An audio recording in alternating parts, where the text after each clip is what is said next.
1977 की बात है। इंदिरा गांधी मनमर्जी की सत्ता से बेदखल हुई ना जी, इसी तरह से मनमर्जी बीजेपी की सरकार है कर रही है। और अब तो भारत सरकार की बातें लोग छोड़ दिया, अब तो मोदी सरकार की बात कर रहा है। तो मोदी सरकार की 15% लोग समाज के सभी पोस्टों पर हावी है, और जो 85 है वो क्या नाम है कि गुलाम बना हुआ है समाज में। नीतीश कुमार इस चीज़ को पहल किए हुए समझ रहे हैं बड़ी बातें से, और सब लोग उसके समर्थन में है कि क्या नाम है कि चीज़ को उजागर किया जाए और सामने लाया जाए, ताकि पता चले कि जाति के लोग कितने हैं। मैं स्पष्ट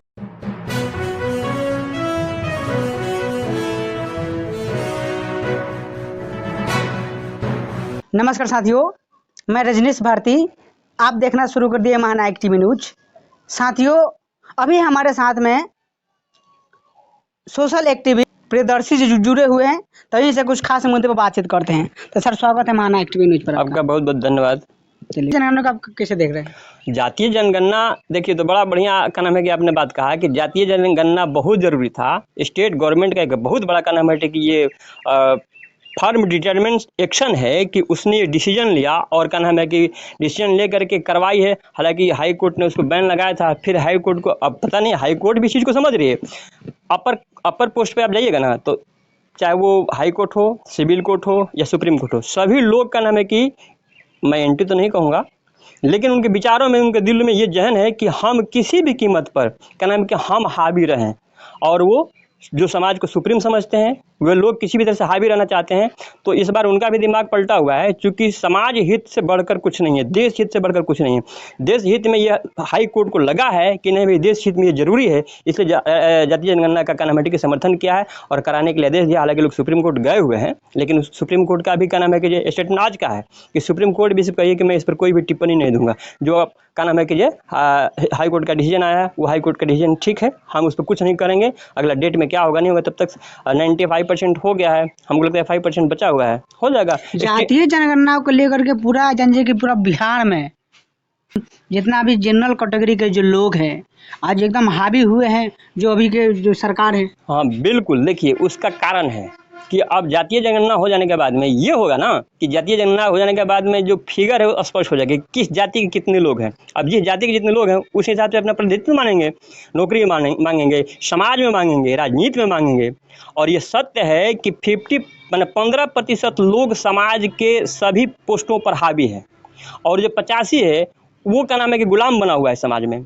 नीतीश कुमार इस चीज़ को पहल किए हुए समझ रहे हैं बड़ी बातें से, और सब लोग उसके समर्थन में है कि क्या नाम है कि चीज़ को उजागर किया जाए और सामने लाया जाए, ताकि पता चले कि जाति के लोग कितने हैं। मैं स्पष्ट रूप से बोल रहा हूँ आपको मीडिया के माध्यम से आपके कि SC के लोग और ST के लोग, सारी बातों को छोड़ दीजिए, इंडिया लेवल की मैं बात कर रहा हूँ कि अगर SC ST का वोट एक तरफा हो जाए तो सत्ता में हमको छोड़ करके कोई चल ही नहीं सकता है, चाहे वो किसी भी पार्टी का हो।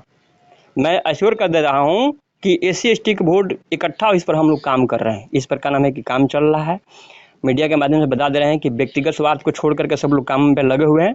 और यही एक क्या नाम है कि भारत में दलितों का उद्धार का मात्र रास्ता है कि SC ST का वोट एक तरफा हो जाए।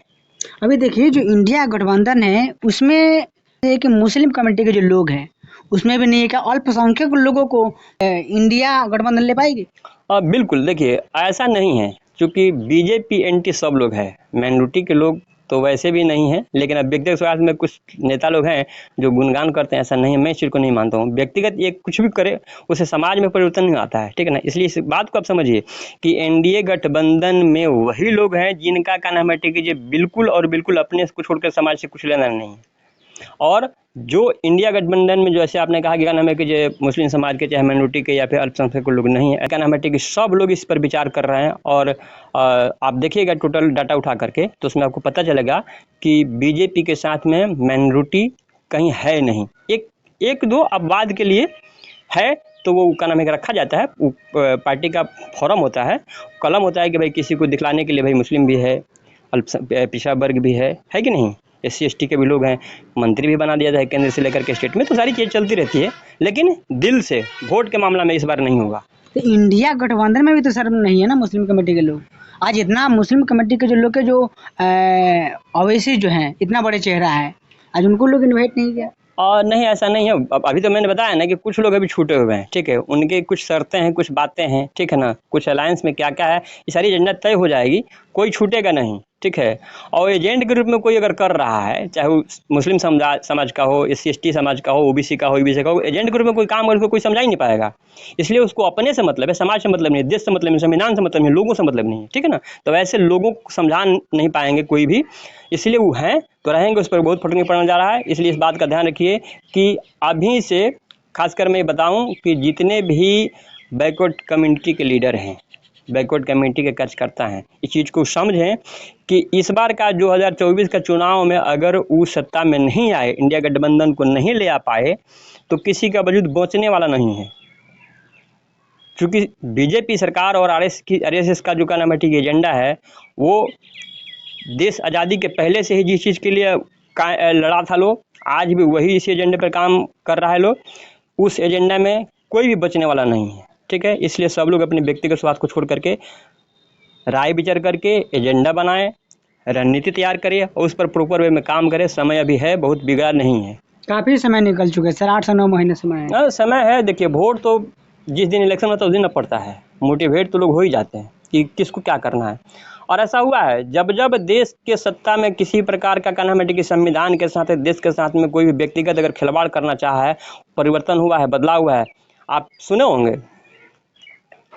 1977 की बात, इंदिरा गांधी मनमर्जी की सत्ता से बेदखल हुई ना जी, इसी तरह से मनमर्जी बीजेपी की सरकार है कर रही है। और अब तो भारत सरकार की बातें लोग छोड़ दिया, अब तो मोदी सरकार की बात कर रहा है। तो मोदी सरकार का जो भी काल 10 साल का रहा, मैंने 9 साल तो बीत गए, 10वां साल में शुरू है, बीत गया है, वो भी कहना है कि एंटी कॉन्स्टिट्यूशन हुआ है, ठीक है। तो चलने वाला नहीं है, अब ये चरम सीमा पर है।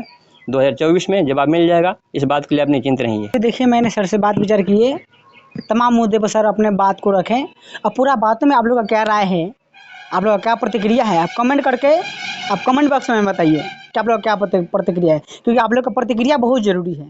तो साथ ही ये वीडियो फेसबुक पेज पर देख रहे हैं तो पेज को फॉलो कर लीजिए, लाइक कीजिए, और यूट्यूब चैनल पर देख रहे हैं तो चैनल को सब्सक्राइब कर लीजिए